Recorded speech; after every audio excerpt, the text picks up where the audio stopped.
سلفی راہ کی مخالفت کی موجب ہو سرے سے. یعنی نہ عقل میں کوئی ایسی چیز ہے، نہ قرآن و سنت کے دلیلوں میں کوئی ایسی چیز ہے جو کسی بھی طور پر سلفیت کی راہ کی مخالفت واجب کرتی ہو. یعنی سلفیت کی خلاف ورزی کی کوئی دلیل نہیں ہے، نہ عقل کی کوئی دلیل ہے جو سلفیت کی مخالفت واجب کرتی ہو، نہ قرآن و سنت کی کوئی دلیل ہے جو سلفیت کی مخالفت کرنا واجب کرتی ہو. سلفیت کی مخالفت کرنے کی گنجائش ہی نہیں ہے. کہتے ہیں اصلاً سرے سے گنجائش نہیں. آپ سمجھ لیں کیوں آخر اتنی تاکید ہمارے ائمہ نے کیوں کی ہے. اور یہ باتیں جیسا کہ ہم نے عرض کیا کہ یہ 150 سال 150 سال 200 سال کے بیچ کی کسی کی عبارت بھی نہیں ہے. یہ عبارت کس کی ہے؟ شیخ الاسلام رحمت اللہ علیہ کی. اس لیے صراحت کے ساتھ کہتے ہیں نہ قرآن و سنت میں نہ کسی صریح عقل کے اندر، کسی کی عقل خراب ہو گئی ہو بگڑ گئی ہو تو الگ بات ہے، لیکن ستھری عقل اور قرآن و سنت کے صحیح دلائل، اس کے اندر سرے سے کوئی چیز ایسی ہے ہی نہیں جو اس بات کی موجب ہو کہ سلفیت کی راہ کی مخالفت ہو سکتی ہو. کوئی دلیل نہیں سرے سے. اس کے بعد حافظ ابن کثیر رحمت اللہ علیہ، یہ کون ہے؟ یہ انہی کے شاگرد ہیں. علامہ ابن تیمیہ رحمت اللہ علیہ کے چند شاگردان پوری دنیا میں اپنے علم سے مشہور ہوئے. ان میں سے ایک نام حافظ ابن کثیر کا بھی ہے. حافظ ذہبی کا نام اس سے پہلے گزرا. ایسے ہی حافظ ابن عبدالہادی مقدسی ہیں، حافظ مزی ہیں، اور بھی لوگ ہیں. سب سے معروف حافظ ابن القیم رحمت اللہ علیہ. یہ ہیں ابن کثیر. ابن کثیر کیا فرماتے ہیں؟ اچھی طرح دیکھیں تفسیر ابن کثیر میں بات لکھی ہوئی ہے. کہتے ہیں کل من خرج عن الحق فإنه ضال، کل من خرج عن الحق فهو ضال حيث توجه لأن الحق واحد ومنهج متحد يصدق بعضه بعضا. عبارت کس قدر صریح ہے، واضح ہے. کہتے ہیں جو بھی حق سے نکلے گا وہ گمراہ ہوگا، کسی بھی طرف مڑے. جو بھی حق سے نکل جائے گا وہ کسی بھی طرف مڑے حق چھوڑ کر کے گمراہی ہوگا. اللہ نے قرآن کریم میں کیا فرمایا؟ نولیہ ما تولا، جس طرف وہ مڑے گا ہم اسے اسی طرف موڑ دیں گے. یا ابن کثیر رحمۃ اللہ علیہ سمجھ لیں اس کی تفسیر میں کیا کہتے ہیں؟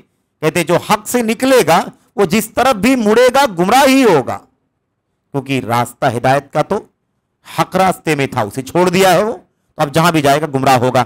لأن الحق واحد، یہ بھی اچھی طرح سمجھ لیں، یہ بھی صحیح ہے وہ بھی صحیح ہے. یہ نعرہ صحیح نہیں ہو سکتا. حق ایک ہی ہے. الحق واحد لا يتعدد، حق ایک ہے، ایک سے زیادہ نہیں ہے. فرماتے ہیں ابن کثیر رحمت اللہ علیہ، کہتے لأن الحق واحد، اس لیے کہ حق ایک ہے، ومنہج متحد، اور منہج صحیح ایک ہے. راستہ سلف کا ایک ہی ہے جو حق ہے. اس کے بعد کہتے ہیں یصدق بعضہ بعضا، یہ آپس میں ایک دوسرے کی تصدیق کرتے ہیں. یعنی پورے راہ حق میں کہیں ٹکراؤ نہیں دکھائی دے گا آپ کو. اس لیے آپ دیکھ لیجئے سنت اور سلف کی راہ پر جو چلتے ہیں، نہ 100 200 500 1000 2000 سال کے گزرنے سے کوئی ڈیفرنس آپ کو دکھائی دے گا، اور نہ مشرق اور مغرب کے فاصلے سے کوئی فرق آپ کو ملے گا. مشرق سے مغرب، شمال سے جنوب کا فاصلہ، لیکن جو سلف کی راہ پر چلتے ہیں ان میں کہیں کوئی اختلاف آپ کو دکھائی نہیں دے گا. یہ اللہ تبارک و تعالیٰ کا فضل ہے حق کے ساتھ کہ حق پر چلنے والوں میں کبھی کوئی تعارض، کوئی تضاد نہیں ہوتا. یہ ہے حق کی سچائی اور اس کی حق اور منہج سلف کی سچائی، راہ سلف کی حقانیت کی دلیلوں میں سے ایک دو دلیلیں. آخری ایک بات اور آپ کے سامنے پیش کرتا ہوں.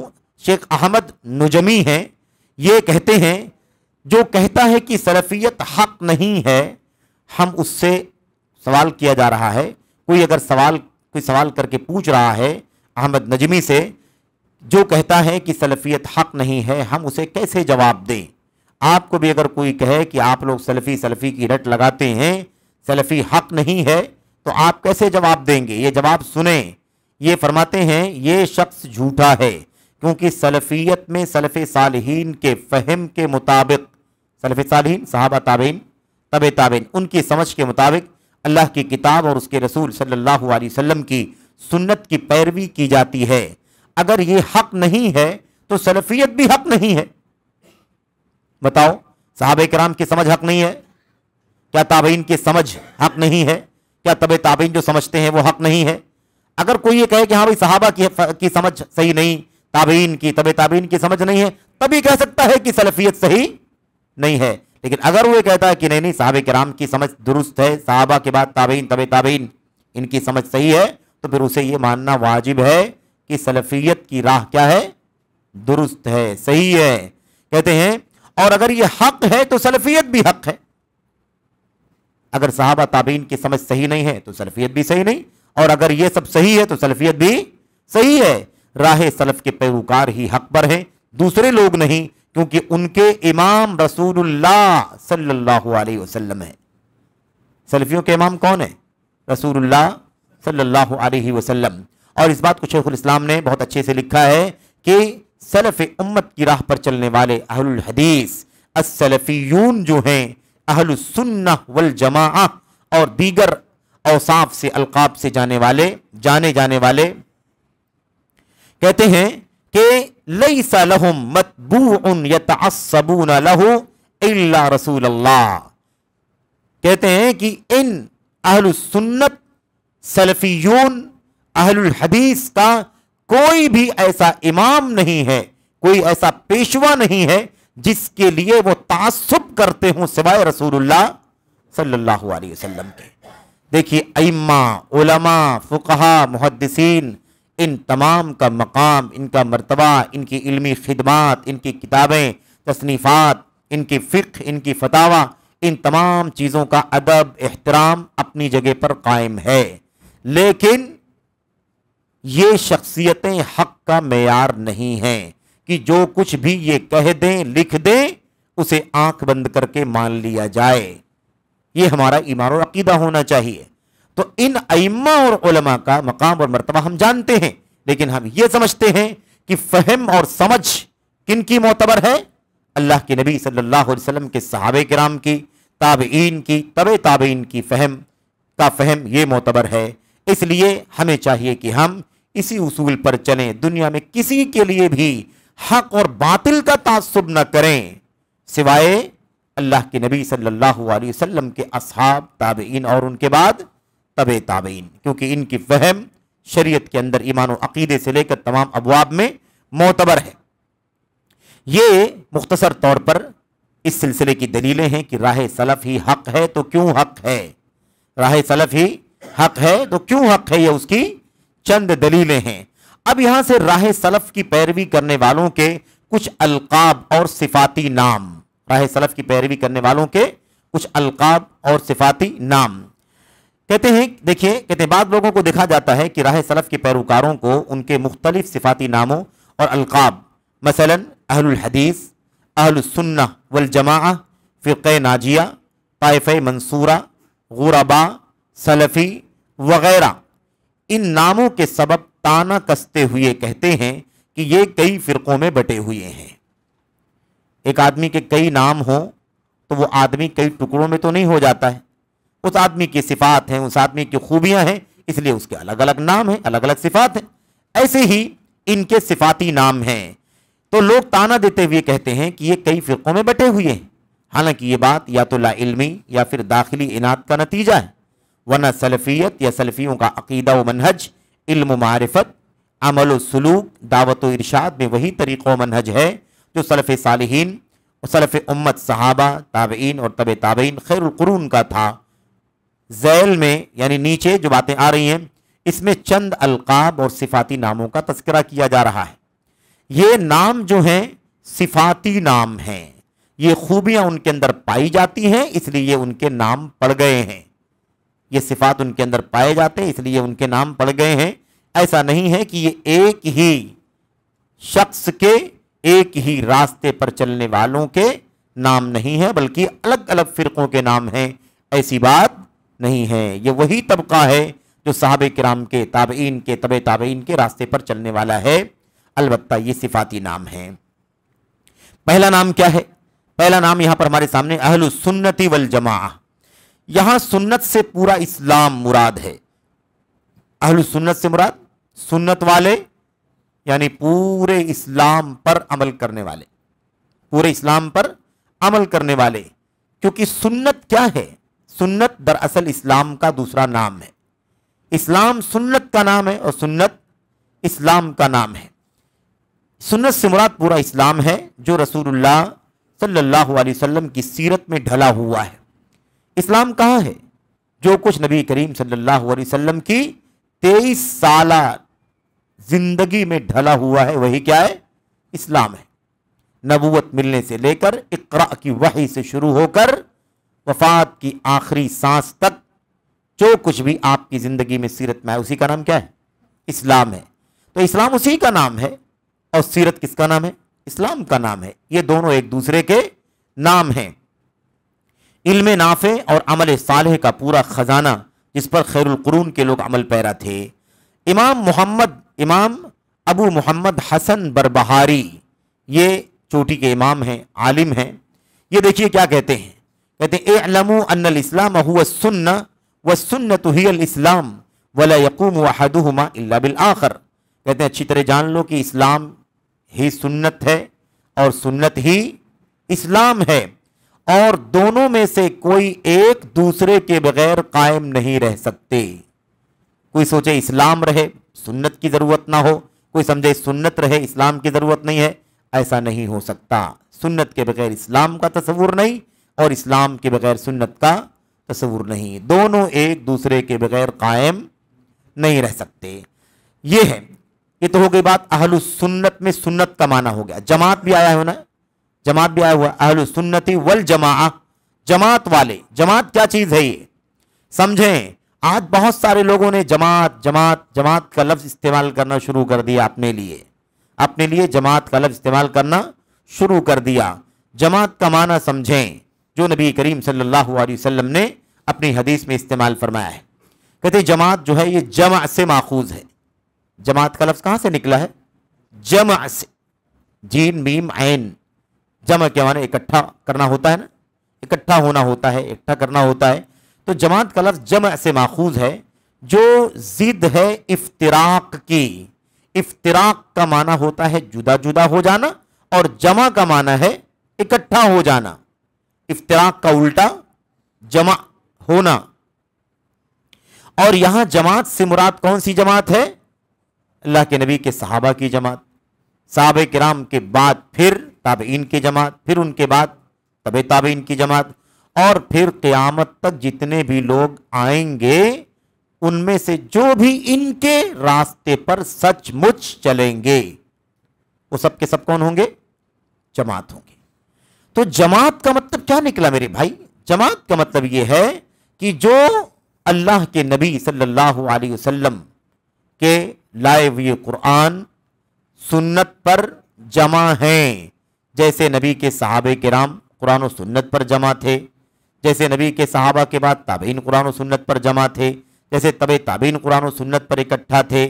اس سے الگ نہ تو صحابہ ہوتے تھے، نہ اس سے الگ تابعین ہوتے تھے، نہ اس سے الگ تبع تابعین اسی پر چلتے تھے، اسی پر. اب آگے دیکھیے کیا کہا. یہ تو صحابہ تابعین تبع تابعین کی بات تو قرآن کی آیات میں حدیثوں میں آ چکی ہے.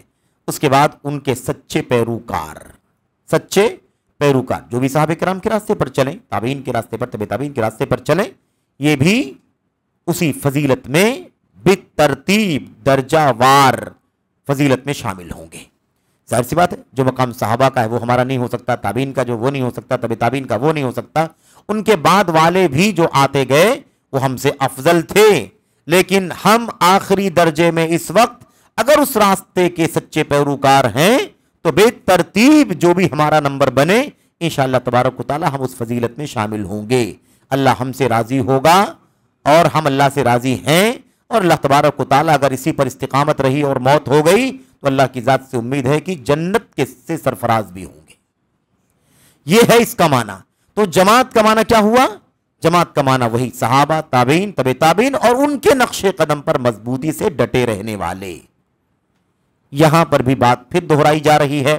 کوئی یہ نہ سمجھے کہ جماعت کا معنی ایک اچھی خاصی تعداد ہے.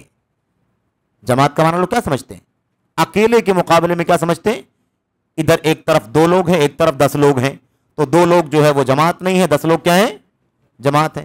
ایک طرف 10 لوگ ہیں، ایک طرف 100 لوگ ہیں، تو کہیں گے 10 جس طرف 10 لوگ ہیں وہ تو چند لوگ ہیں، اور جو 100 لوگ ہیں وہ کیا ہیں؟ جماعت ہیں۔ یہ تصور اس موضوع میں غلط ہے، اس مسلک منہج کے مسئلے میں یہ تصور اور یہ سوچ کیا ہے؟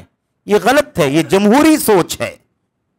یہاں جمہوری سوچ کا تعلق نہیں ہے، یہاں اصول اور منہج پر، راستے پر ڈٹے رہنے کی بات ہے۔ کون لوگ ہیں جو حق پر چل رہے ہیں؟ کون ہے جو قرآن پر، نبی کی سنت پر اور صحابہ کرام کے راستے پر ہیں؟ جو اس راستے پر رہیں گے وہ جماعت کہلائیں گے، جو اس راستے پر رہیں گے وہ جماعت کہلائیں گے۔ اس سے قطع نظر کہ ان کی تعداد زیادہ ہے یا ان کی تعداد کم ہے، کم بھی رہیں گے لیکن اسی راستے پر چلیں گے تو وہ جماعت کہلائیں گے۔ یہاں پر اللہ کے نبی علیہ الصلوۃ والسلام نے کیا فرمایا اپنی حدیث میں؟ وَسَتَفْتَرِقُ أُمَّتِي عَلَى 73 فرقہ كُلُّهَا فِي النَّارِ إِلَّا وَاحِدَةً۔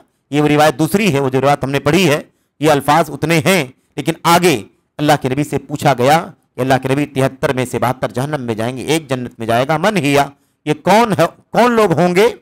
تو آپ نے جواب دیا تھا ہی الجماعہ، ہی الجماعہ، یہ جنت میں جانے والے کون ہوں گے؟ جماعت ہوں گے۔